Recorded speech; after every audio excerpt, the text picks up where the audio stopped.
եւ եւս մեկ հարց կապված եպիսկոպոսատ ժողովի հետ, որն անցկացվելու է Ավստրիայում, եւ ինչու Ավստրիայում ըստ ձեր մեկնաբանությունն եմ խնդրում, արդյոք կա մտավախություն, եթե կաթողիկոսի եղբայրը գա Հայաստան եւ մասնակցի այդ ժողովին, հնարավոր է նրա նկատմամբ քրեական հետապնդումներ հարուցվեն, հաշվի առնելով, որ իշխանությունները պնդում են նա գործակալ է։ Շնորհակալ եմ։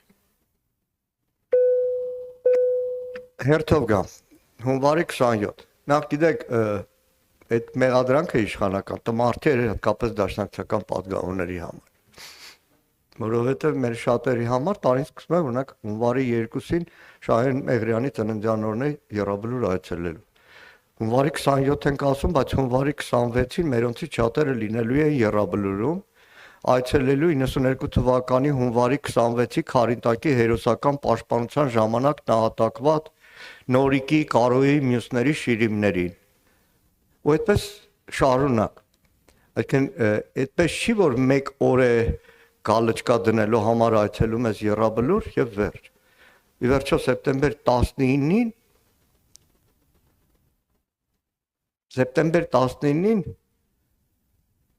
գիտեք,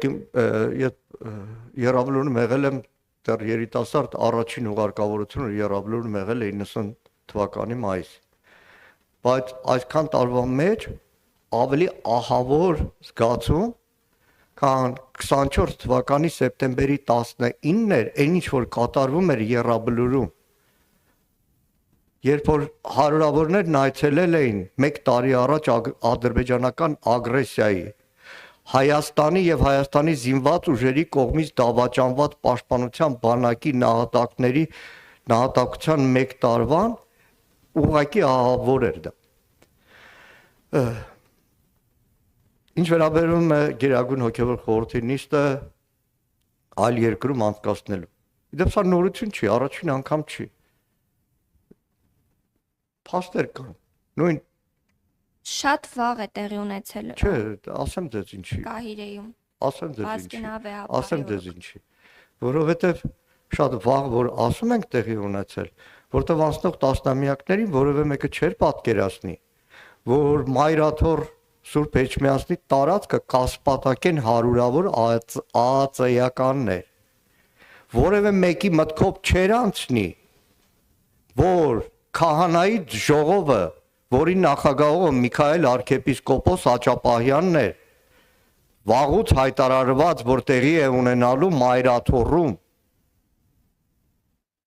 եւ հենց այդ օրը հարյուրավոր քահանաների մասնակցությամբ ժողովին կարող է ԱԱԾ-ականները գան Միքայել arczepiskoposին բերման ենթարկելու համար, որևէ մեկի մտքով չի անցել, որ անցնող տասնամյակներին կարող է հարյուրավոր ոստիկանների, բարձրաստիճան ոստիկանների, երեկել ներքին գործերի նախարարին անունով եմ ասում, ԱԱԾ-ականների ուղեկցությամբ եպիսկոպոսների տեղաշարժ կարող է լինել, որևէ մեկի մտքով չէր անցնի, որ կարող է ինչ-որ դատավոր մի օրվա մեջ Նիկոլ Փաշինյանի հրահանգով, սահմանադրություն խախտելով, օրենք խախտելով, բարոյական բոլոր նորմերը խախտելով որոշում կայացնի, վարչական որոշում կայացնի ամենայն հայոց կաթողիկոսի տնօրինման դեմ։ Եվ բնականաբար հոգևոր Գերագույն խորհրդի այդ նիստը ցանկացած մակարդակով եպիսկոպոսատ ժողով, ազգային հոգևոր ժողով կարող է տեղի ունենալ այլ վայրում։ Իդեպ մի բան նորից քաղաքացիական պայմանագրի բրիֆինգին ի պատասխան։ Վեհարանը այնտեղ է, որտեղ վեհափառն է։ Վեհարանն այնտեղ է, որտեղ վեհափառն է։ Աստված մի արասե, սրանց խելագարության աստիճանը այնպիսին է, որ չես կարող բացառել։ Վեհափառը վաղը հայտնվի ԱԱԾ մեկուսարանում, դա է վեհարանը։ Ինչ վերաբերում է Եզրասրբազանին, սիրելի գործընկերներ, ես առիթ ունեցել եմ շատ հանգամանալից, թղթով, գրիչով, փաստաթղթերով ներկայացնել, որ այսօր փալաց են սարքել ազգային անվտանգության ծառայությունը, կեղծիք են թույլ տվել ամենախայտառակ ձևի, կեղծ փաստաթուղթ են հրապարակել, Civic-ում հրապարակել, ԱԱԾ-ին հարցում եմ անում, ասում ԱԱԾ, այն նամակը, որ Civic-ում ուղարկել ես, մի օրինակը տուր ինձ, ասում չեմ կարա, դիմեք Civic-ին, ասում ԱԱԾ, դու որ ասում ես գաղտնազերծվել են գործակալներ, դու հրապարակում ես իբր մեկը, մնացած գաղտնազերծված գործակալների այդ բլանքները տրամադրի ինձ, տակը գրում եմ, ես տիրապետում եմ գաղտնիության թույլտվությանը, տակը գրում եմ իմ հարցերին պատասխանի կետարկետ, ասում եմ մի օգուն ես հրապարակել, մյուս գաղտնազերծվածները, գաղտնիները չեմ ասում, տուր ինձ, որպես ազգային ժողովի պատգամավոր, գիտեք ինչա պատասխանել է ԱԾ-ն, հղումա տալիս տեղեկատվության ազատության մասին օրենքի 9-րդ կետի վրա, այդ օրենքից դուք շատ եք օգտվում գործընկերներ, որով ասում է թե ինչ տեղեկություն կարելի է տալ, ինչ տեղեկություն կարելի է չտալ, այս վիճակի են բերել ազգային անվտանգության ծառայությունը, այսօր աշխատանքային քննարկում ունենք ազգային անվտանգության ծառայության ներկայացուցիչների հետ մեր հանձնաժողովում օրենքի նախագիծ են բերել, բայց մեկ էլ ասում ես գնաց, որ ինչ Մեկը մի հատ զանգով, մի հատ հանձնարարությամբ կարող ամենախայտառակ կեղծիքը թույլ տա ԱԱԾ-ը։ Վերջին հարցը Սիվիկ։ Շնորհակալություն, պարոն Մանուկյան, հրավիրում եմ ձեզ բրիֆինգից հետո մեր խմբագրություն սուրճ կխմենք, համել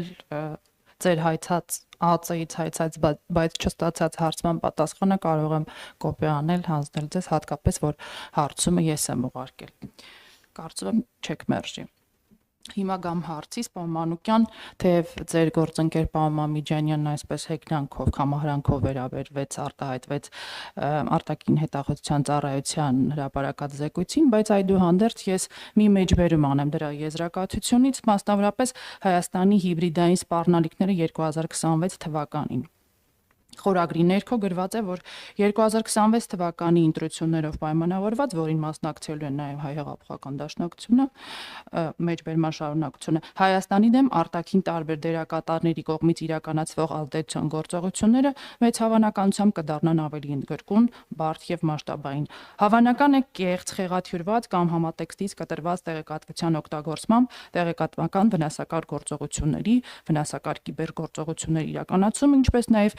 գետնի վրա գործակալական ցանցի ակտիվացումը եւ այլն։ Պարոն Մանուկյան,